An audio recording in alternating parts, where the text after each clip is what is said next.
going to be seeing them guys hit our screens for Stage 3. Exciting, I guess, at the prospect of what they could do. Can they back up Stage 2? Are WILDCARD going to continue their form from Playday 1? A lot of storylines coming into this, but probably want to hone in on Gladiators and talk about them first, give them the limelight, because this is a team that really has just shocked us from really the get-go. Yeah, really solid second stage from GG, taking down the Knights in the final Playday to get a spot at Berlin. In terms of their performance overseas, it was okay. They finished last in their group. They got a single OT win. That was against Oxygen, a narrow 8-7. Outside of that, they actually did push OT on a couple more games, so they weren't completely uncompetitive overseas. And of course, our hopes and aspirations as APAC South fans is that they've gone overseas, they've done a proper scrim schedule, they've learnt a lot, they've adapted to other regions, and then they can bring that back. We saw that from Elevate over the course of their entire careers, really over the last sort of 24 months, but especially off the back of Berlin in Playday 1 here of Stage 3. They were really strong. GG will be hopeful that they can replicate that. Other big news for them as well is that they have a new acquisition onto the roster. Titan has jumped across from Team Secret in the EUL to now analyze for the roster. I don't think it's been a particularly long tenure so far, so how much of an impact he's had is unknown at this stage, but good to see that they've got additional support behind the scenes so they can be more competitive. And a team that's kind of broken through and being competitive in their own right. And I guess with expectations up in the air at the moment, Xenox WILDCARD on the other side of the coin, you know, you've spoken about them time and time again. A team that have displayed, I would say, strong starts and then very inconsistent mid to late stages. Are we expecting them to tidy things up here? You know, we've got two big roster changes on this team. Yeah, massive changes, obviously. And look, honestly, maybe in the end, really good changes to reinvigorate this roster. When I first saw the changes, you know, Bouncing and 2 coming in, and I looked at it, it was almost like an amalgamation of a rank stack. If you were to go back 12 to 16 months ago in Oceanic Siege and looked at that roster, you'd be thinking, what has gone on to get to a point where Cairo, Vinny, Tuhan, and Bouncer are all on the same team? But, you know, now that I've actually seen them play in Playday 1 and think about the possibilities moving forward, and you still got OJ, of course, as well, it's actually not that bad. They've got a lot of firepower. They can go in, have some fun. There's no expectations on this roster, on this team. And we saw, obviously, in Playday 1, it just looked a little bit more aggressive, creative as well, actually, I would say. Whereas I think in the past, the old WILDCARD roster stagnated a little bit, if I was to sort of put it bluntly. And they just started to run out of ideas as to how they really wanted to play and move forward. And I think this has maybe reinvigorated this roster. Still, as I said before, it's all about consistency, though. WILDCARD can sometimes start really well as a team. And when I say WILDCARD, I guess at this point, it's, you know, OJ, Vinny, who have been there the longest, and then Cairo as well from last stage. So it's a big test for them. It's a big game. GG are a very, very solid team. Went to the major. Yeah, they went out in group stage, but so much experience to have been gained from that. You didn't really get to see them play, obviously, in Playday 1, so you have only really got the major to go back and look at. It's a really massive game. If WILDCARD win this, their chances of actually finishing top 2 look very, very good from here on out. So it's as big as it really comes. For GG, it's their first game. They could theoretically drop it, and it's not the end of the world. But if they do lose this and WILDCARD go on and have a good stage, that might be the second spot sewn up. So it's a big game for both teams. Well, it's tempered expectations for Gladiators, whereas for WILDCARD, guys, you know, how are you reading this roster? Are you excited about the move? Obviously, Pat and Milo, two long-standing members for WILDCARD, completely, you know, dropping from the roster altogether. You know, are you excited with the pickups that they've had? Do you think that this is going to be a good change? Well, I think it was pretty clear from stage 2 that WILDCARD needed to make changes. Time will tell whether these were the right ones. Obviously, it's a big jump for them to be going from right down near the bottom all the way up into the top 2 in such an ultra-competitive and condensed league. So even in this third stage, you might not have a great read as to how good this roster really is and if they'll continue forward. But I am excited to answer your question. I think there's some big names on this team that can do damage. Whether or not they can work together, because Siege is such a fundamentally team-based game, is a whole different story. We've seen time and time again good players on a team not produce team results, and I hope that WILDCARD don't fall into that trope. Well, it's time to have a look at the map Veto to decide which map we're going to be going for. I think that, well, Bank off actually kind of surprises me. I thought that maybe that would kind of stick a bit later into the map pool, but regardless, we are going to end on Oregon, Xenox. What do you make of this one? Yeah, a little bit intriguing. I think it probably ends up being somewhat of a neutral ground when you kind of look at some of the bands that have gone out here. One that actually stands out as somewhat of a surprise was Border getting all the way down to the final 2 maps. A pretty good map for Gaming Gladiators, as per the old Death Martyr match tracker. Undefeated, to be exact. So to even get to that point was a little bit odd, but maybe part of Wildcard's plan, knowing ultimately that they had the final say between the last 2 maps, but to even allow Border to get there was a little bit strange. So then you kind of look back and think, well, why have they banned out Skyscraper? Why have they banned out Theme Park, for example? And the answer is they just literally haven't played them. So that in itself highlights to me maybe a lack of map pool for Wildcard. And that then in itself is not something that's ideal moving forward. That if you are insta-banning 2 maps based on yourselves, it's a little bit harder to then go into the opposing team and ban away some of their maps. So by pretty much insta-banning Skyscraper Theme Park every time, you're only ending up with the one ban that you maybe can target, which was Clubhouse. Clubhouse being a map that's completely undefeated for Gaming Gladiators, and then Border. So it's almost like 2 bans for Wildcard's sake, 2 bans then against their opposing team. They get left with a neutral map. It's not too bad then for Wildcard. Would we say that this is going to be even territory, Guz? Are you confident that this will go the distance, or do you think one probably edges out more than the other? I think the stats suggest that it should be relatively even historically. That said, I actually don't mind Gaming Gladiators' recent form here on Oregon, and I'm looking at that Berlin Major specifically, where they played it a couple of times, both in fact against the Wolves. Now they didn't win either one, but they pushed them both to overtime, and in an international BO1 format, that's not too bloody bad for a first-time appearance. So yeah. I think GG have played out the veto relatively well. Both teams clearly quite defensive on their approach, and being the fact that they're easily taking out their opponent's best map, so not wanting to challenge them there. And yeah, ultimately pretty neutral, but GG, obviously with a bit more recent form and international experience, should edge out. Xenox, you back that? You kind of give them the edge in this? Yeah, look, I mean, I can't disagree with Guz. I think he actually brings up very valid points. And, you know, when I would say look at the predictions for this game, I probably view it as like maybe 65-35 in favor of GG. I'm just kind of backing in the 35. I still think this is very much winnable for Wildcard. I don't think Oregon's a bad map for them. You know, statistically, they've played it a couple of times and they've got some pretty decent percentages on it in comparison as well to GG. So, look, I think had this been a map that favored GG, I would have just gone full on Gaming Gladiators. Had this been a map, obviously, that favored Wildcard, it may have been pretty 50-50. I think this is just slightly favoring Gaming Gladiators on Oregon. Winnable for both teams, and it would be a very big statement if Wildcard do win this game, and would be a pretty bad way for the Gladiators to begin their campaign here for APAC South Stage 3. So, as I said, and really do want to reiterate, this is a big game. It may seem like just a best of one on Playday 2, but for our league, for APAC South, with the way that you qualify for the major, this is huge. This is like a playoff game. You lose this, you may lose a spot to the major. It's pretty simple. So for me, you have to be treating this like it's a playoff game for both teams. And Guz, you know, like I mean, we've got a foot in the door for Gladiators, right? We've kind of talked about their prior performances leading into this map, and I think really the big part for Wildcard at the moment is the fact that it's a fresh roster, is the fact that there are still many unknowns when it comes to, you know, what is now this all-Australian team. I want to kind of poke and prod you a little bit on this one, but when it comes to Wildcard picking up Bouncin and Tuhan on a map like Oregon, does that potentially cause a bit of chaos for a team like GAIMIN? Yeah, potentially, right? You would expect those players to bring in...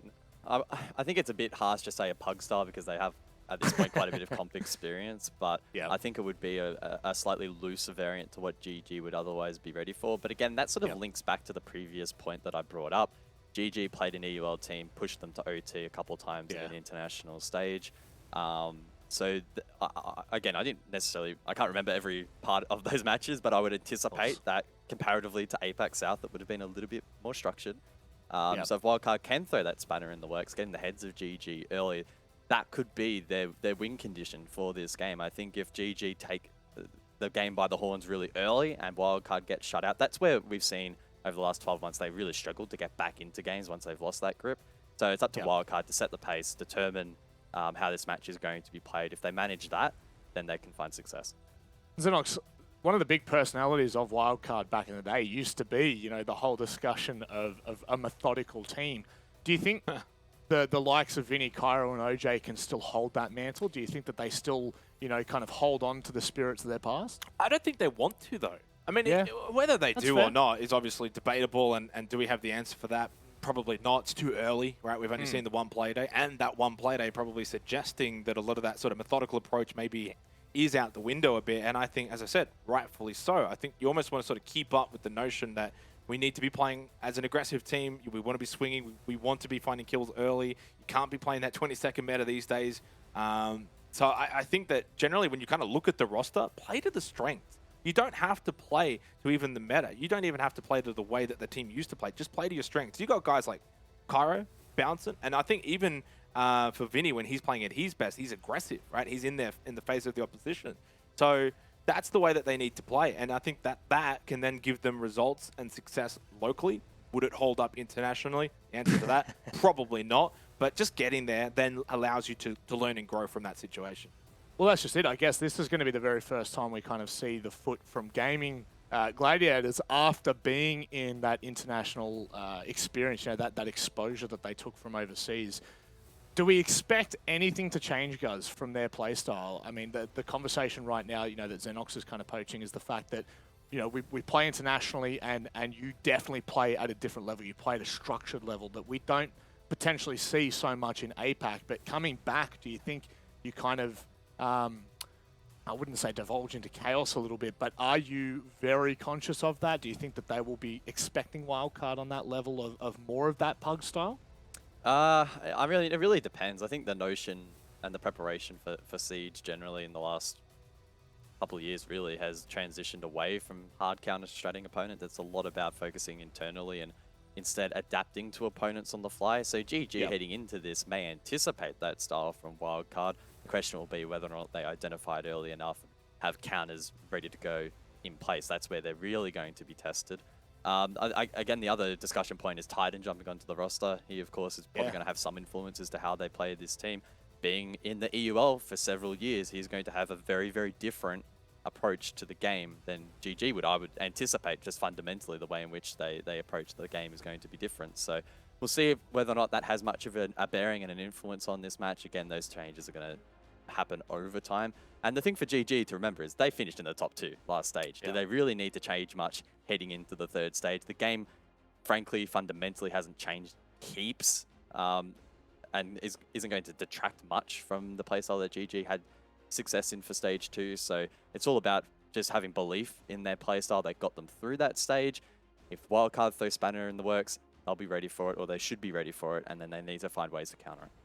Well, we've certainly already seen the influence that outside bodies can have on the APAC area. Obviously, last week with Elevate, we heard, how much of an influence Laxing's had. So there could well be quite an opportunity here for Gaming Gladiators. It is their very first game of Stage 3 for 2022. But we are going to be ready with our wonderful casters, Dev and Mandy, or as we like to call them, Mandy.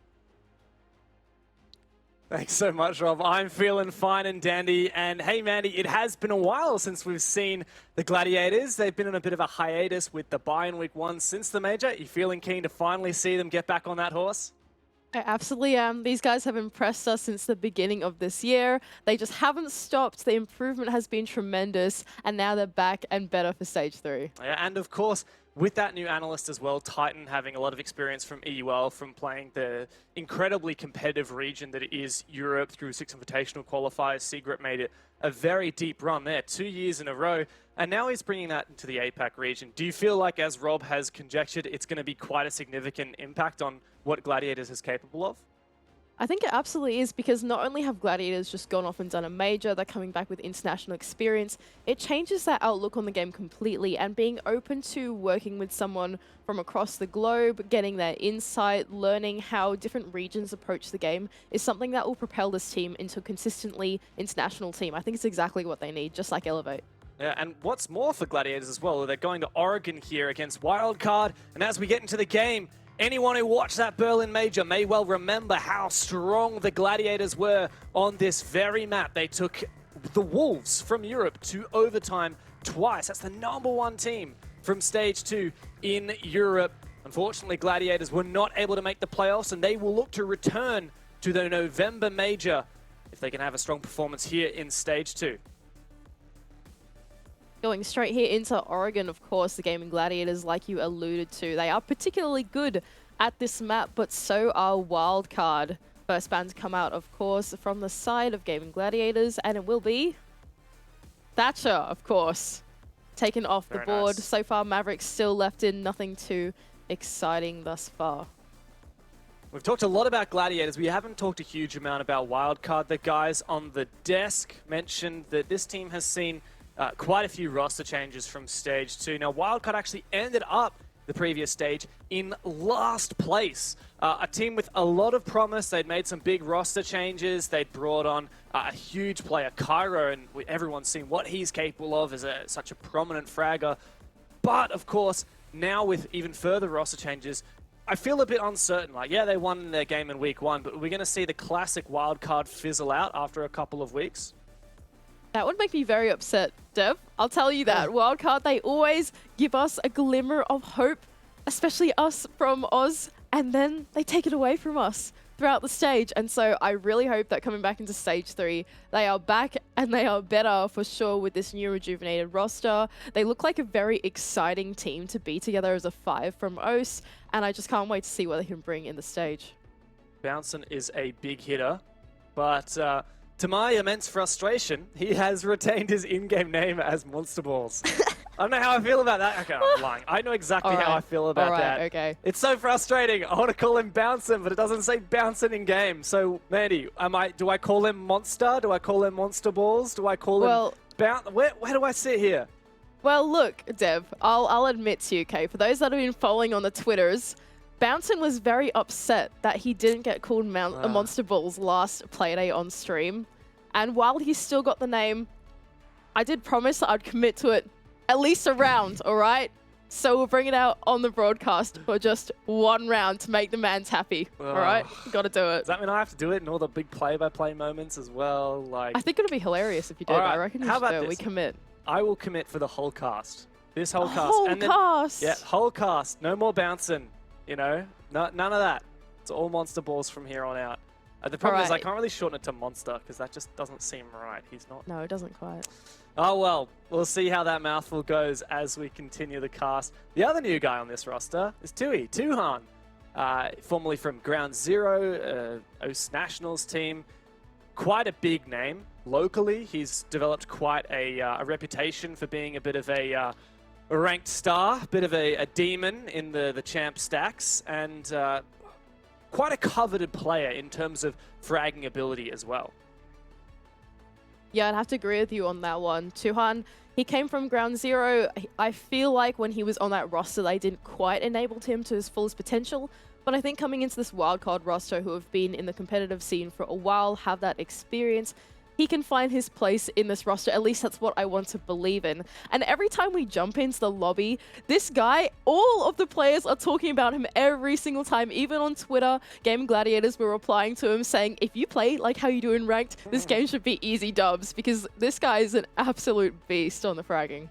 Yeah, but one thing that I wonder with WILDCARD is they remove Pat. He's taken a seat on the bench or coaching. I don't know exactly. Perhaps you have a better idea. I know you went to the same uni as Pat, don't you? Yeah, that is a bit of a secret. IRL secret. There you go. Sorry about that. But there you go. So we've lost a support player on this team and brought on 2 high-level fraggers. Is that going to change the dynamic much?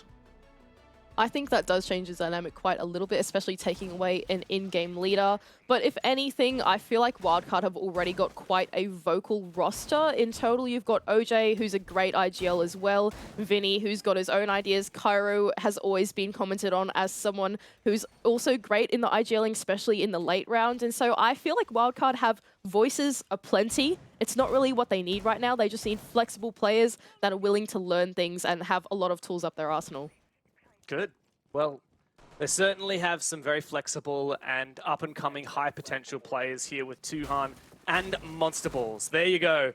I said it. You're going to get a lot more of those before the end of the game. It begins. It is Gladiators starting on the basement now. We didn't fully dive into the operator bans before the Thatcher you mentioned, but I'm really looking at WILDCARD's 2 bans as the unusual ones here, Sledge and Mute. Yeah, these are a little odd. It also leaves quite a lot in. You still have your Azami that's been left in, although not played here. Mira as well. That makes this defense much more harder to, I suppose, attack and make their way into. But already off the bat, Cairo making an entry straight into the top floor wildcard, wasting absolutely no time. Oh, and there you go. He's wasted no breath either and quickly taken down the first GG player. Toven gone down. Really nice early pick, and this is exactly what Xenox was wondering on the desk. Will Wildcard still have that slow, methodical playstyle, or will they get there and find those early picks? Making their way into this ground floor now, just setting up some drones, most of the Wildcard players making sure they've got their flanks covered for now, not giving away this early lead as Joe seems ready to trick the hatch from below, anticipating that that Wildcard entry from OJ will come in. Start using those X-Kairos, opening up the hatches, making their game plan for the late game. Late game is going to be quite difficult, executing onto the basement bomb side of Oregon when there is a mirror on the board. Looks like the next step is to try and deal with this meeting hatch. Now the Electric Claw from Kaid's going to make that a bit difficult. Ooh, the first EMP actually misses. Uh-oh. That's not looking too good. Kara, though, he's still got one more in his pocket, and so it's not all over just yet. Just trying to coordinate this timing right with OJ, but Joe, he's actually picked up that Electric Claw back into his pocket. He's ready to go again. This is really cheeky. I love this from Gladiators. I think they might have successfully tricked one set of X-Kairos. There they have. Oh, no. This I do not think is going to detonate. Look at that. What a beautiful play from GG. Wow. And goodness, that locks out the backside of this map completely as well. Typically, E-Box is one of those mission-critical hatches that you need if you want to pressure out the back, because it's such a hard power position to clear otherwise. And instead, we can see most of the wildcard players, aside from Tuhan, rotating over to this front side. OJ with the diffuser as well, but only 30 seconds left.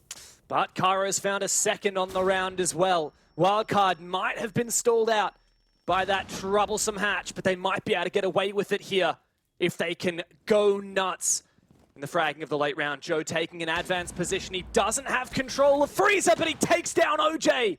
What a great headshot. That's the diffuser. Cold on the ground, and GG spring into action. They're not losing a single player in this execute. Wildcard need to go big, but Monster Balls can't find the shots that is needed.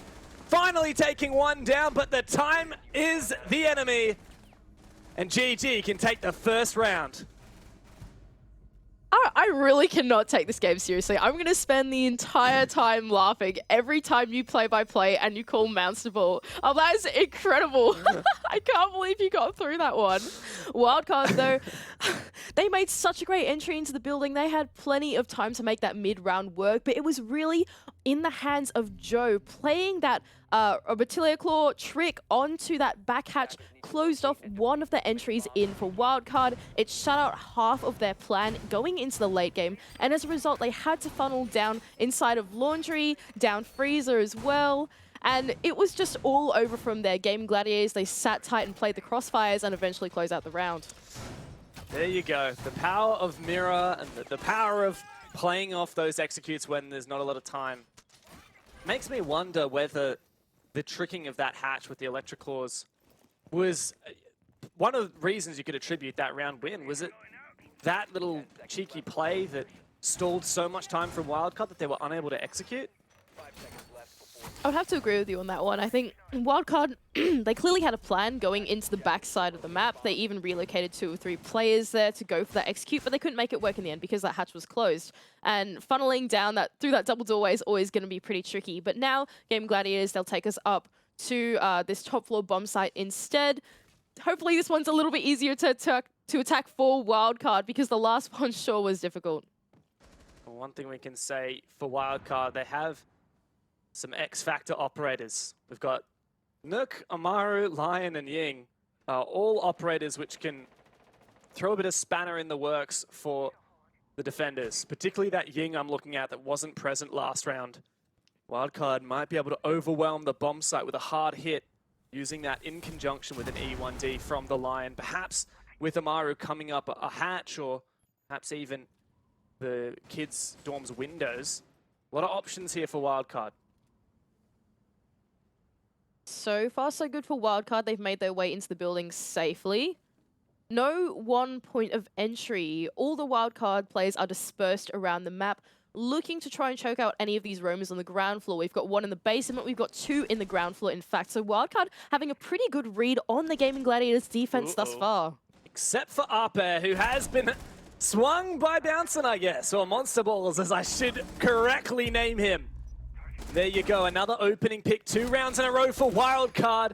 An attempted refrag with the Yana clone, but it does not work out. Joe's done some damage here in Kitchen and is still raining terror as he gets a bit more onto Tui. Feeling the pressure, not flashed out, but Wildcard have been baited into this position. And now they'll have to go for broke and push the site. Oh, but look at this. They're already at the top of White Stairs. They have any idea Hoven. He's able to get the prone peek onto Cairo, now leaving Wildcard at the man disadvantage. 2 on 4 left now in the hands of Game Gladiators. It's gone from good to bad for Wildcard, but there might be a chance at redemption here. Tui down below. He's going to have to show his mettle here. Pushes up the White Stairs, goes straight into sight as well. His position likely revealed by the telltale sound of the Banshee, but Rix can swing it. OJ on for the trade, but it's now a 1v2. He needs to get into this site as soon as possible. Take the 2 1v1s. Joe and Tolji holding a very nice crossfire. Put some pressure now onto OJ. He's going for the first pick, and it's a good play from Tolji. The fade away, and GG can win 2 defenses in a row. GG, even though the Wildcard attack was pretty sparse, it was surprising to them. They came from all different directions. There was no single point of entry that was very clear on the side of the defense, but they dealt with it perfectly. They stayed composed, even when Wildcard changed their approach and pivoted to try go for that top floor attack, rush through White. They didn't panic Hoven. He was there on the cover. It all fell through perfectly for the Gaming Gladiators. Me, I actually don't mind what Wildcard were able to do that. I liked that as soon as they started to cause some chaos in that ground floor, they realized, okay, we might be able to catch off Gaming Gladiators here. Let's change our pace, walk up the White Stairs, and go for that execute. Even though it didn't work out, I like the concept from Wildcard. I feel like that's a philosophy that we haven't seen them play just yet throughout this entire year, and I feel like if they get good at this, it can really put the medal to some of these APAC South teams. Got to fight fire with fire sometimes, and APAC South teams love to play pretty aggressively. It's nice to see Wildcard having that bit of flourish in their new identity, their new team identity. That said, it hasn't netted them around as of yet. That's 2 swings and 2 misses for Wildcard. But here's where the back breaks for GG.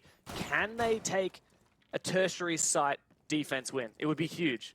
They'd be likely coming away with this half as a 4-2 or 5-1 if they could now through this round.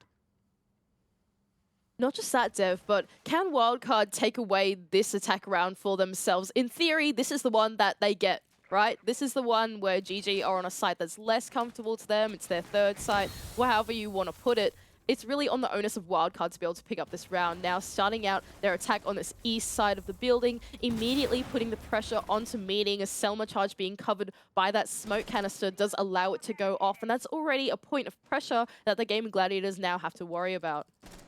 And it's once again, Wildcard looking like they have a really clear idea of what they want to achieve in this early round. They don't hesitate. They're very proactive. And I love that because it's not something we used to see from Wildcard. They used to be a lot slower of a team. That said, the mid-round needs to keep that pace. Otherwise, they might end up in yet another position where they have to funnel through choke points in the late round. So here we've got OJ. He's located himself in Big Tower with the diffuser. So it would indicate to us that Wildcard, they are looking for this back take. Meanwhile, we have the rest of the Wildcard players situated around the other sides of the map on the ground floor, ready to play the cutoffs for when that Gaming Gladiators retake starts to come through. We've even got Tuhan in the top floor, anticipating someone to try and retake Attic. It's all coming together here for Wildcard. Still on a 5v5 though.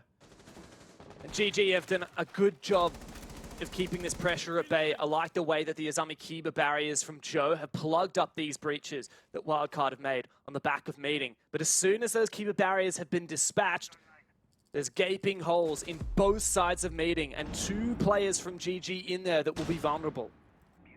Not only that, but OJ's actually relocated the diffuser now. He's taken it inside of a garage, looking for that meeting execute instead, but 200 actually loses out on that top floor fight, and now Wildcard left stagnated. We're at a bit of an impasse. Remains to be seen how much damage that pick will mean. What is the play from Wildcard? This is rough for Cairo. He's just been taken out by Smoke Canister, trying to look for an in onto the bomb site, a pick, anything that he can find, but shut down by Hoven. No. It's just fallen to pieces now. Ape, amidst the chaos, has managed to go for a flank. Tolji almost does the same, but shut down. A chance here for Wildcard, but it slowly fades away as Ape doubles down, taking down Vinny. It's all on Monster Balls once again, but in the 1v3, this is not going to happen, and that's Gladiators for 3 rounds straight. Wildcard, in my opinion, just giving a little bit too much respect to the GAIMIN Gladiators in that last round. It felt like they had a really good grip on the round. Once again, like you said, getting in nice and early, establishing their control into the map. But as soon as they get to that mid-rounds, they don't find the right timing onto GAIMIN Gladiators to be able to make that execute work. And by the time they do go for it, the GAIMIN Gladiators players have already relocated and they're ready for the next step to come through. And it's happened 3 rounds in a row now for Wildcard. They'll have to change up something with this tactical timeout that they're taking right now. What is the play here for Wildcard? It's been so close, but no cigar for 2 rounds now, 3 rounds now. Every single time they start it strong, they get proactive in the early round, but throughout the mid-round, things start to falter. Feels like there's a lot of talking going on during these rounds, and then just before they're ready to pounce, Gladiators get a better idea and start to push back against them. What is that card background that Joe's got on the Caillou? That is sick. Is that part of the new battle pass? Sorry. Ooh. Never mind. Sorry, I just have operator card fever right here. GAIMIN Gladiators, they can go back down to their basement bomb site. Sorry, you getting excited over player cards? Really, this is important. This is important. Okay. I'll let you take this. Probably takes precedence over my fixation with operator cards. Oh dear, poor Dev. GAIMIN Gladiators, they can go back down to that basement, once again bringing along the mirror, holding on to these anchor positions for as long as possible, enabling them to hold on to that ground floor. Meanwhile, Wildcard, they don't want to change up their philosophy too much. Now, last time we saw them bring up the Hibana, it didn't work in tandem with the EMPs, so now they're just going to bring along the Maverick instead. Play it safe. You 100% know that you can Maverick trick that hatch. I like that from Wildcard. Yeah, it's a cheeky idea there. There is also some extra hard breach, some secondary hard breach on the Amaro from Monster Balls. And so there are some options here. It does make me wonder, is that going to be enough to make the difference this round? I have to imagine that it does. They've added a bit of redundancy into their strategy by bringing along both tin can openers, as I like to call them, the hard breach charge, as well as the Maverick torches. It feels like a foolproof plan through the mid-round, but of course, if all falls apart in the entry, then we'll have to see if they can really make it work. Early E1D, putting a little bit pressure on these roamers. Hoven was taken out prematurely by Cairo, previously defending this site. It looks like everyone from GG is now fallen back to this basement floor, not looking to overextend. They know that they have the advantage in the late round. They don't need to waste too much in this early round, because when it comes to that execute, that's where wildcards seem to falter. So make sure you have enough players at that point to maintain your crossfires and strong defense positions. And there we go, the first hard breach charge going on that meeting hatch. That electric law seemingly too late to be able to trick that one this time, and now Wildcard, they have the in that they didn't have the previous time that they attacked this. And I'm pretty sure I just heard a mirror opening. Was that the Twitch drone? 99% sure one of these mirrors was just opened. There you go, It is the freezer one.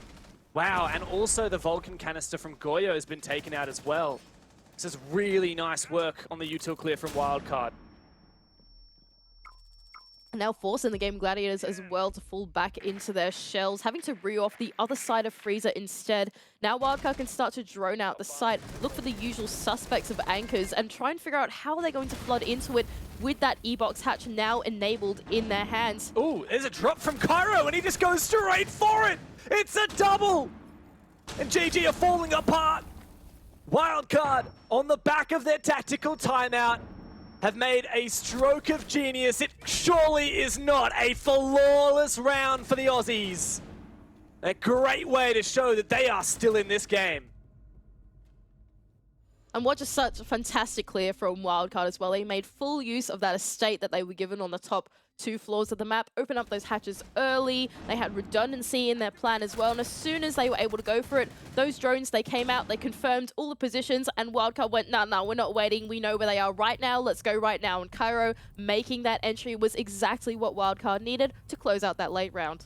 Attackers need to locate and Beautiful, packing a serious punch was that attack from WILDCARD. So many things went right from them. I love the flex onto the Twitch pick. I love just using the tin can opener, as you call it, to open that hatch, seeing that the Electroclaw wasn't on it yet. My guess from the defense from Joe was that he was thinking, oh, well, we'll hear the ex-Kairos from Hibana go on the hatch, and then we can trick it, throw the claw down. But WILDCARD saw an opportunity, and they took it, and that was the story of that round, wasn't it? Is that going to continue here? Is there a real possibility of WILDCARD coming away with an even scoreline going into their defense? I'd have to agree with you on that one, Dev, for sure. That time, WILDCARD, as soon as they had that intel going into the site, they didn't loiter around like they have in the previous rounds. They didn't wait around and say, okay, guys, are we ready? 3, 2, 1. Cairo just went, all right, I know where all 5 players are now because we just drone out the site. I'm going now. I'm not waiting for Gaming Gladiators players to relocate. And that's exactly what WILDCARD needed. It was such a big difference between that last round and all the previous ones. It's about translating it now into these future rounds that are just about to happen now, taking us up to this top floor are the Gaming Gladiators, and WILDCARD, can they make it work twice? It's a good question. That said, Gladiators, they're going to this top floor because they know that they won it last time, right? They know that some things went wrong with their defense on the basement, so just go back to the site that was tried and true. Question is, will they be able to replicate their success? WILDCARD seemed to tunnel vision on Joe's position last time around, and he was taken for granted, I think. He managed to do far more damage than it was worth for WILDCARD, but it looks like they are considering clearing him with Cairo in dining already. I would say they're considering clearing him, but not with too much resource. They're still committing some of this hard breach into this tower, as well as some pressure going into master bedroom. It's just Cairo, the lone man, down in this ground floor. We're not seeing this 3-way push that WILDCARD attempted beforehand. They're putting more pressure onto the bomb site instead. That being said, God, oh no, OJ! He's just been taken down, Ape! Yeah, okay, so Uppers just decided to go for a flank up the big tower and taking down 2 players amidst the mayhem. GG capitalized with yet another. What a fantastic play from the Gladiators on. Vinny's frustration can be felt as he tries to clear that Aruni gate. Surely this is round over for WILDCARD. Oh no, Dev, it's all falling apart. We were giving them so much credit as well for that last round. We said, oh, that was amazing. They've got it figured out. This round, dying to a flank, coming up the back stairs. The flank watch just wasn't there for WILDCARD, and Ape able to clean up too. It's not looking too good. Well, a belated trade from Tuhan. Making good use of those grenades that are so hard to come by in this current meta, especially with the sledge band. Vinny and Tui to try and finish the job now. It's a 2v4. Joe's low. And Tuhan's got a good advanced position. That said, good swing from Rix will make this a hell of a lot harder now for Vinny, and it's basically impossible. He's got time to work with, but not much else. And walking into a 4-way crossfire is never going to treat you too well. So Gladiators are indeed back on that horse without too much of a sweat. Oh dear, and WILDCARD. What a simple mistake that cost them the round there.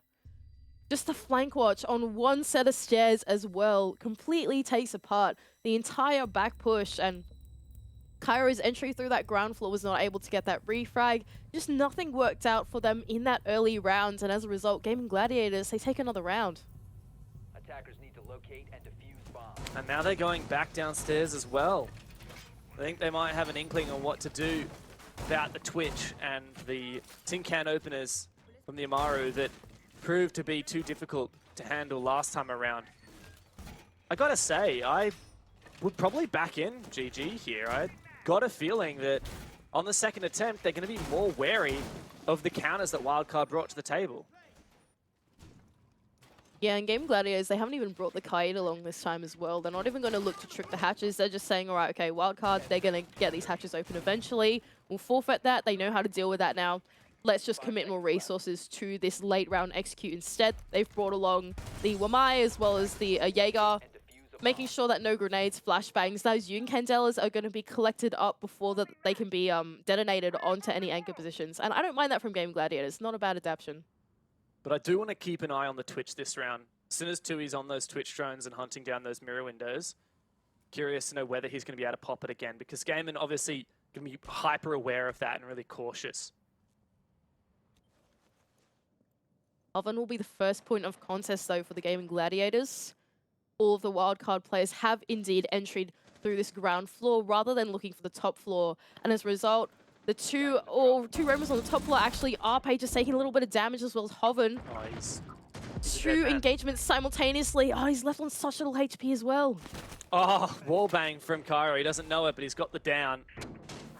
Joe tempted to try and at least refrag his teammate, but he realizes it's not going to happen. So a good early pick from Wildcard. Here comes the Twitch drone. It's already spotted out a Banshee, and he's just going to leave it in freezer for now. Might jump back on it. There you go, he does. But here's a flank from Ape. Oh, no. Oh, he heard the footsteps no! around the corner, and he goes for that swing. GG. They once again have the last laugh. And GG are just such... Oh, they're so good at this, aren't they? They are so good at finding the timing on these APAC South teams, knowing exactly when Wildcard are going to be on those flank drones, when they're going to be off the drones, just setting things up, wasting their time in the mid-round to get that flank off. And once again, Wildcard falling short to that flank watch. Back on the Twitch drone now is Tui. Good cross from Monster Balls. Not sure whether Tui managed to clear out that mirror window in freezer, but it looks like Wildcard is making a big rotate here. Both mirrors intact. I'd have to agree with what Wildcard are trying to do here. They've realized they cannot make an in on this front side of the map anymore. Monster Balls has just gotten a pick in the back. Try and see if we can rotate any players around the backside instead. All the way up into elbow is Monster Balls actually, and so plenty of control in this backside. E-Box hatch going to be opened up nice and easy. No Cade on the board. It's about closing out with this man advantage. They have to make these frags and these trades work. Bit of time to work with. A rotation towards blue and the rear hatch. Every single wildcard player pushing from this north side.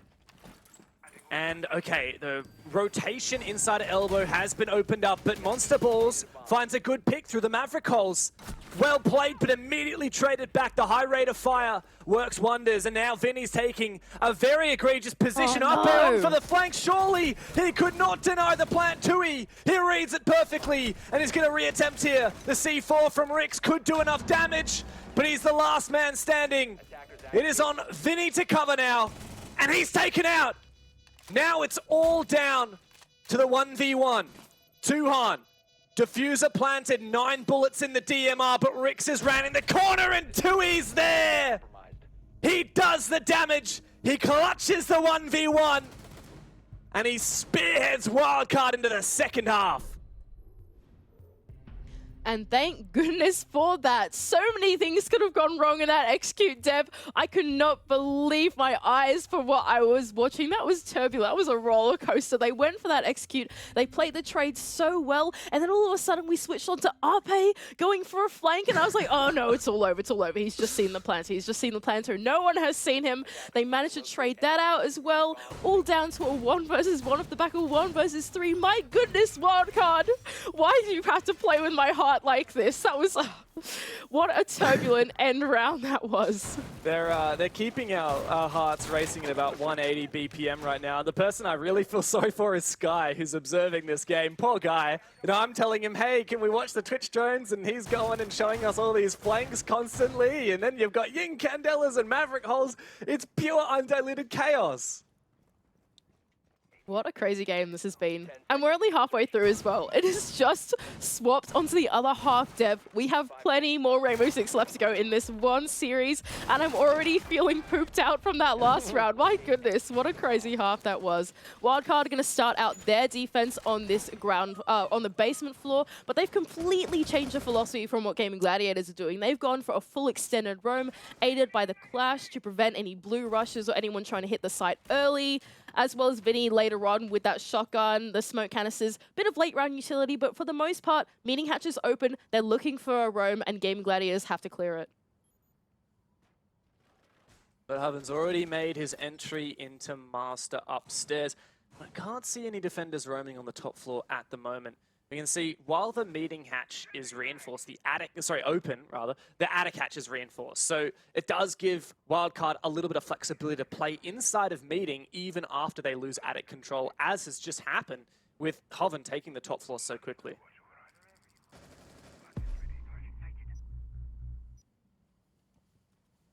Still taking their time though, our Gaming Gladiators. They haven't made any contact with Wildcard players just yet, but the ever-presence of these rovers is already wasting their time and forcing Gaming Gladiators to do their due diligence and clear out the map. And Wildcard are actually happy with this time that they have wasted and are instead going to fall back to the site. A minute 40 seconds left, so Gaming Gladiators, they still do have time in their hands, but some of it has certainly been wasted. A little bit, but now it's time to get to work opening what hatches have been reinforced by Wildcard, which looks to be just the laundry hatch, in fact. Yeah, there you go. Rix does have a high breach charge, and we've got the Maverick, so that shouldn't be too much trouble. But this is where the real question comes, like, where is the push point for Gladiators? And how are they going to deal with these big obstacles like the Clash? Perhaps using the Capitão's Fire? I wonder. It's going to be a pretty tough execute for the Gaming Gladiators. Wildcard have a lot of tools up their arsenal at the moment. Not only do they have the Clash in hand, but it's also in tandem with those Razor Blooms. If they're stuck in a choke point, it could be really awful to execute into if the Gaming Gladiators leave it too late, as well as a shield that's just been taken out. Smoke canisters are only just going out as well. There's plenty right now in the hands of Wildcard to try and close out this round. But GG are starting to deal with it piece by piece. Still a nade in pocket as well for Hoven, as well as two nades. It's one down for APAC. Really, so much utility still available for GG, but there's a lot for them to deal with. Oh, and this is just so rough as well from OJ. He's peeking onto this freezer angle, and GG have to flood. A beautiful play from Hoven and from GG together to nade out that Clash, and they start to push on in. Got to be careful there. Joe loses his head. And amidst the chaos, it seems like it could be anyone's game. Wildcard just two players up, but GG forcing down that diffuser, and here's Vinny. He can close out the round for Wildcard. The 3K with the shotty, and a beautiful play from the Aussie. Oh, Wildcard, what a beautiful end round that was. Much more lovely than the last one that we watched from them. Instead, on the defending half, they close it out very clean. They didn't give anything away on the roam. They didn't want to give away their life because they knew they still had the utility in their hands, dedicated around the site to deal with that late round push that Gaming Gladiators were going for. And just the pressure, the perceived pressure of Wildcard players being there on the ground floor was enough time wasted that the Gaming Gladiators just took a little bit too long to make that execute happen. As a result, Wildcard, they're able to close out the round. That shotgun is so powerful when there's someone so elusive like Vinny running around with it, running through those smoke canisters, and it was just such a beautiful defense from Wildcard. Well, one step closer to tying up the scoreline here for WC. Also, I like that cheeky use of the exterior camera at the end of prep phase. Oh, sorry, middle of prep phase, I guess. From Wildcard, like, it's not often that you get into your prep phase and you switch onto your cameras, right? But it means that Wildcard can spot some of those outside drones and potentially wallbang them. Never underestimate the power of taking out one or two prep phase drones. Is absolutely true, especially in competitive play, right? Where most of the time your drones are so safe that lots of players keep them outside the building unless they're looking for a pre-place. And even then, like, look at where this pre-place drone is inside of T2. You are never going to find that one, are you? So it's always so valuable to take down drones in that early preparation phase. Attackers have recovered their diffuser. Oh, Kara's actually going to reinforce off this T2 rotation. What is that ladder play? I've not seen that before. Is that meant to clog up the ladder, or is it meant to prevent the external line of sight from the window?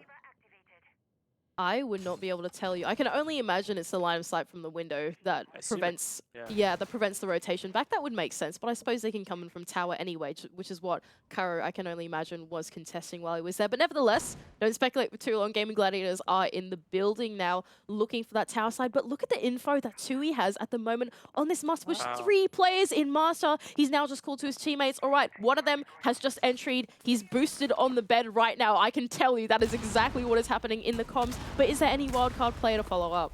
I don't believe he'd be vulnerable to a C4 right now. You can see GG playing it fairly safely. The positions being called out, though, nonetheless, by Tuhan. What a wildcard committer do with this info is my question. Still taking their time, our wildcard, to figure out how they're going to deal with this oncoming push. They know for certain that it's going to be a Master side and Attic side push. And look at that, a C4 from Tuhan to open up the round for wildcard, taking down Joe. Also an attempt on the run out, timed at the exact same moment from one of the wildcard players trying to use the information that Tui had. But the exterior player was not exposed. Good early pick, though, for wildcard. GG still have made a lot of ground. Starting to make their way through Attic, and there you go. APAC will be the one to enable GG back into this round now, evening the man count for the Gaming Gladiators. Hoven as well, about to be in a bit of a tussle in the ground floor, but will make his way out instead to safety. Only 40 seconds left, and really, Gaming Gladiators, they're starting to run out of time. 2 players pushing from Attic. Oh no, fatal mistake. Here, though, is Monster Balls making his own flank, but Rick spots him out and takes him down. Wildcard reply once again, 3-on-3, but a good trade here from Tolji making his way in. Both wildcard players to push up from the white stairs. Vinny taken down. Tuhan assessing his options. There's not a lot to be done now. Plant has gone down. The potential of denying it gone. And he walks straight into that crossfire. A good round from Gladiators. They've strung together 5 now, and just one more gets them a point on the scoreboard. And I like what Game Gladiators were able to achieve there. They realized, okay, wildcard, they've got our number. They figured out what we're trying to do. Let's just send it in on these frags. And APAC was really the one to enable that push coming in through Attic. He used those Incandelas to perfection to make that entry work. And as soon as they started to flood into the site, the trades were immediately there for the Gaming Gladiators. They had all of their remaining players, even though wildcard knew where they are, flood in and play those trades. And because the wildcard players were so dispersed throughout the map, there was no room for the wildcard players to trade. Instead, they all to be picked off one by one. And in the end, we saw it come down to a 3-on-1. Poor Tuhan left in that ground floor. So Game Gladiators, well done on the onus. They realized wildcard gave up the site to them, and they just went for it. The wildcard have also been really consistent with these opening picks. So far of the 8 rounds that have been played, wildcard have got the opening pick in all but 3 of them, so that's 66.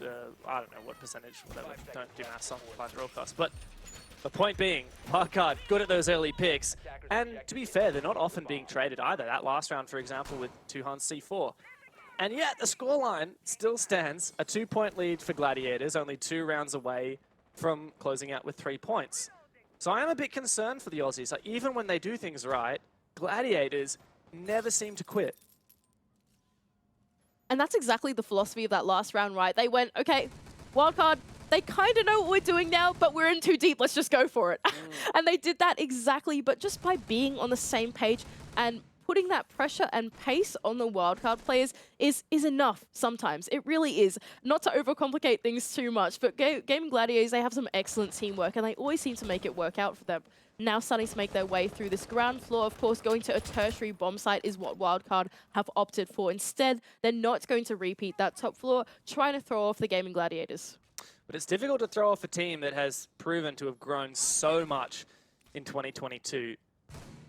GG have taken that experience from the major, from the last 2 stages of APAC South, and of course with their new analyst Titan, to be able to deal with things like this. The curveballs thrown their way, and they haven't delayed any time whatsoever, taking control of small tower, dining, the showers hallway, starting to put some pressure onto this kitchen bomb site, forcing wildcard to take positions to prevent any sort of plan.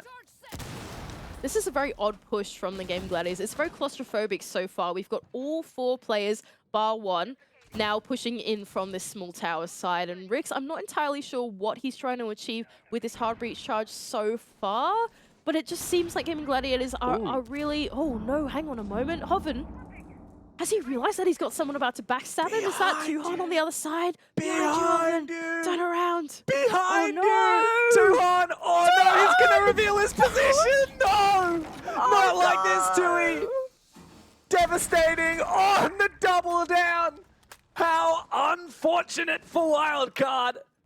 Hoven, we thought he was going to be caught with his pants down, but instead it's the good old Uno reverse card. OJ's done some damage on the site, however, and made it look not so bad for Wildcard.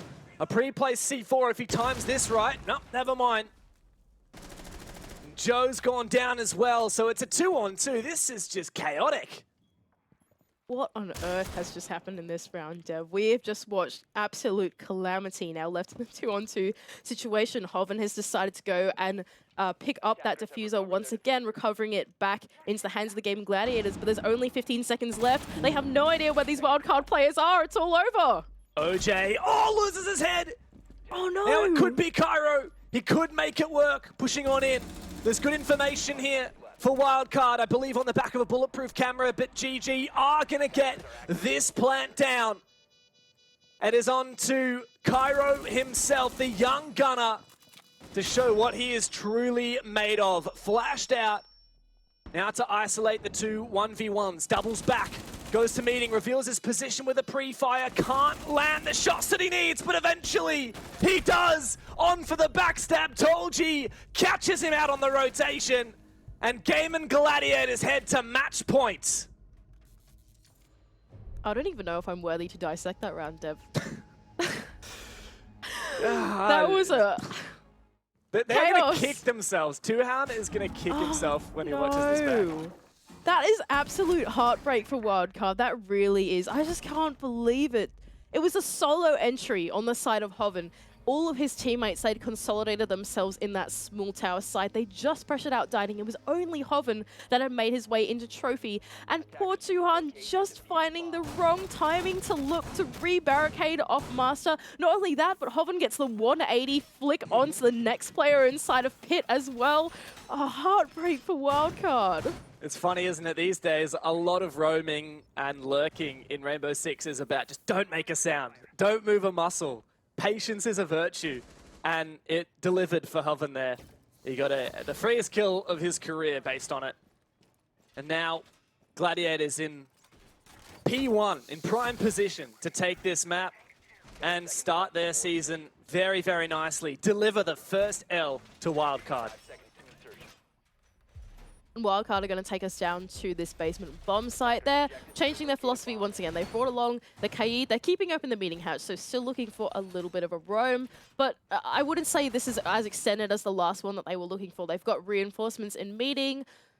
I imagine the hatch on that top floor is still closed, but really they're looking to try and double down on keeping some of those walls closed. I can only imagine with that Electro Claw shields as well. On the side of OJ, you've got the Warden. Yeah, making sure that late round is very difficult for the Game Gladiators. It's kind of weird to see the Kaid pick when you're not reinforcing that meeting hatch. He's just placed the second one down. I do wonder, is that on the attic hatch? Oh, well, Ooh. whatever. Hoven's found an early pick. Monster Balls goes down. Where was he? Can only imagine he was somewhere in that top floor Oh, and was not able to rotate a out wall in time. Oh no. That's so unfortunate. Everything currently falling apart for this game for Wildcard. Just small things, Dev. It doesn't feel like they're totally not in it. It doesn't feel like they're not present in this game. But there's something about the Game Gladiators this game. They are just on another level of timing, positioning. They're just really in their heads this game. Oh my god. And it just goes from bad to worse for Wildcard. You say it. And Gladiators step up once again. A Wildcard now have no choice. You can't play passive in a 3v5. No mirror windows. So much util available for the Gladiators. Now they can play this patiently. Yeah, taking their time. They don't really need to rush this now. They can close it out right here, right now. Match point at the moment for the Gaming Gladiators. Meeting Hatch has been open for them as well, so they have plenty of tools so far for whatever execute they are looking to do, and only 3 wildcard players left to deal with. Looks like 2 players making their way down the laundry stairs as well. Backtake seems to be the way to go, but they'll be met by the defense of OJ. Playing Sapper Spot, as we call it, from the beloved Elevate player who's made quite a name for himself at the bottom of these freezer stairs on the smoke. Now, OJ is going to have to deliver like the namesake in order to give Wildcard a fighting chance in this round.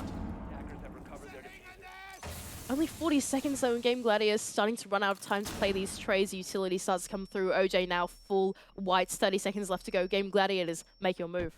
On smoke in pocket, but he's going to rely on the shotty here. Another flash to go out. He's going to be fully blind from this one and taken down by Tolji. It is all on Vinny, and, well, he finds the first one, but it'll have to be a miracle. Gladiators are straight gaming, and they continue their Stage 2 form in the opening match here of APAC South Stage 3. Not too shabby for the Game Gladiators coming into their first play day of APAC South. Of course, starting out strong off the back of the major is exactly where you want to be. Love to see it from Gladiators. A lot of people looked at them with cynicism at the end of Stage 2, thinking, now, is this really the team that is second best in APAC South? Well, they've started strong here. After a bye in Week 1, you could have said perhaps they came into today a little bit cold, but it certainly didn't seem like it. It took a confident win. 7-3 over Wildcard is nothing to scoff at. Absolutely, in the Game of Gladiators, they show us that really they're just on another, I suppose, level of philosophy and pacing to Wildcard at the moment. It just feels like that game I wouldn't say Wildcard played all that badly. I feel like that was a telltale of Wildcard's inexperience as a 5-man roster in comparison to the flow, the ebb and flow that Game Gladiators currently have. And I just think that by sheer experience and teamwork, Game Gladiators were able to overwhelm Wildcard, and they just weren't able to get on that horse quick enough and match pace with them. It just felt like a Game Gladiators game all up, all around. Well, great game from the Indonesians, and, well, let's go and see what Xenox has to say about his incorrect prediction.